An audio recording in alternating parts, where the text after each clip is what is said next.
নমস্কার বন্ধুরা, আজকের আহারে রান্নাঘরে সকলকে স্বাগত। ছোট্ট এই চ্যানেলটিকে লাইক, শেয়ার ও সাবস্ক্রাইব করে আমার পাশে থাকার অনুরোধ জানাচ্ছি।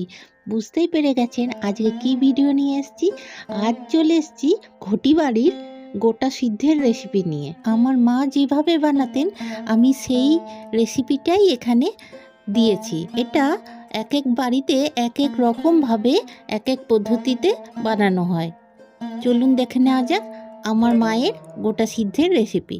সরস্বতী পুজোর দিন একবারে সকালে মটর, ছোলা, রমা কলাই বা বরবটি কলাই, সোনা মুগ, গোটা মুসুর, এখানে আমার মা অড়হর কলাই দিত, আমি পাইনি তাই দিতে পারিনি।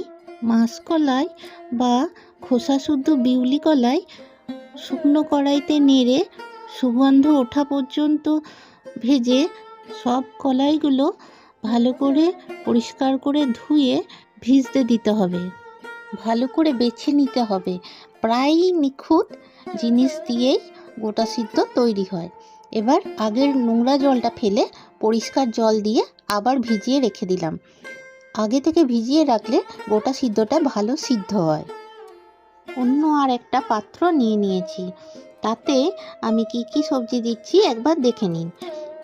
ছোট ছোট বেগুন বোটা শুদ্ধ আছে, আমি কোনো রকম বটি লাগাইনি।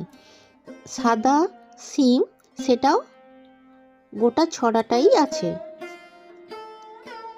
সবই জিনিস গোটা গোটা দিতে হবে, আর একটু বটি অন্য কাটার জিনিস দিয়ে কিছু করা চলবে না, খোসা ছাড়ানোও চলবে না।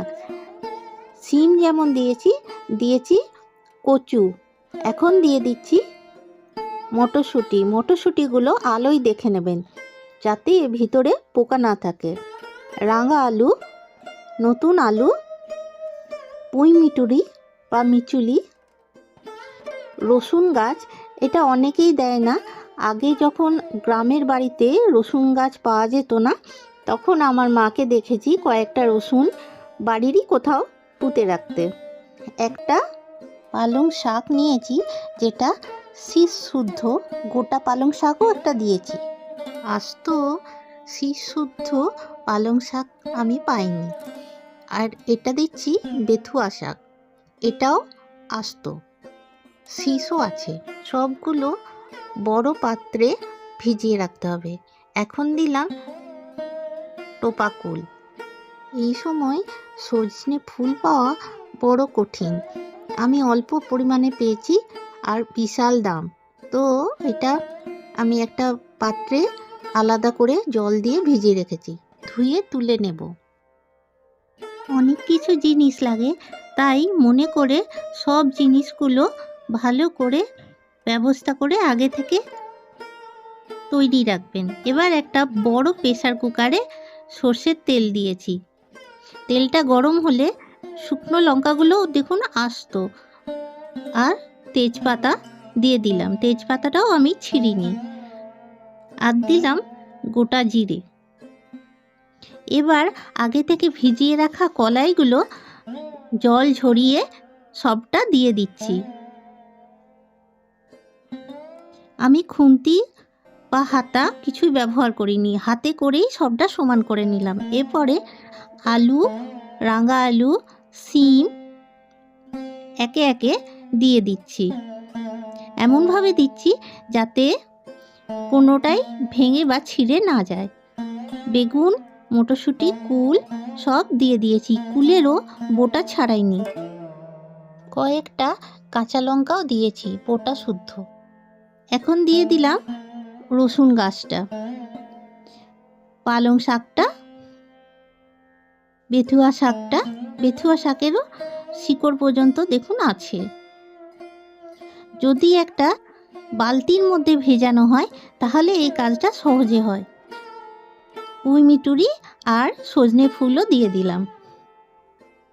এবার দিয়ে দিচ্ছি পরিমাণ মতো হলুদ, জিরে গুঁড়ো,